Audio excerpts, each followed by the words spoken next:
On pousse les limites. Pour nous, il n'y a pas d'obstacle. C'est long, c'est coûteux, c'est difficile, mais c'est aussi ce qui fait que c'est exaltant, là. Faut que tu aimes les gros problèmes. Pour moi, l'innovation, elle se définit pas par le nombre de brevets. L'innovation se définit par le succès commercial. Moi, je compare souvent ça à l'ultramarathon de l'entrepreneur. On fait des écrans géants à base de Dell, puis des luminaires architecturales. Alors, qu'est-ce que ça donne? Ça donne l'effet d'un écran, mais c'est un luminaire. On a fait 28 km de lumière sur la tour Burj Khalifa, qui est la plus grande tour au monde.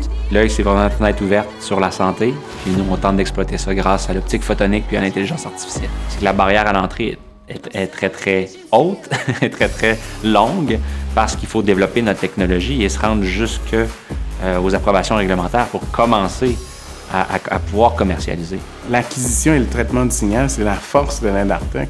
Non seulement on a une technologie qui est unique au niveau du traitement du signal, mais aussi on a une technologie unique au niveau de la fusion de données brutes provenant de divers capteurs autour du véhicule. Alors donc, c'est une technologie beaucoup plus avancée qui nous rapproche de la conduite autonome.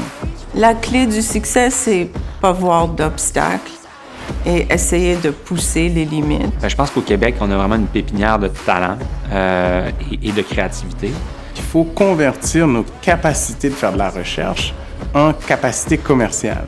Donc, d'encourager l'ambition, d'encourager les ambitions internationales aussi. De plus en plus, je pense que c'est important d'avoir cette visibilité-là auprès de tout le reste du pays et du monde.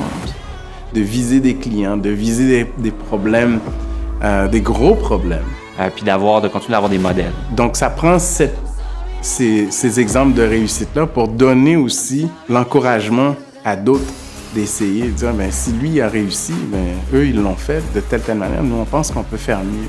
Ça aide toujours quand on voit des gens qui ont réussi avant nous montrer un peu le chemin. Essayer de faire un réseau avec les partenaires québécois technologiques pour essayer de monter et soulever toutes les entreprises qui sont dans le domaine de technologie. Pour s'assurer de trouver les façons d'exporter notre savoir-faire à l'international.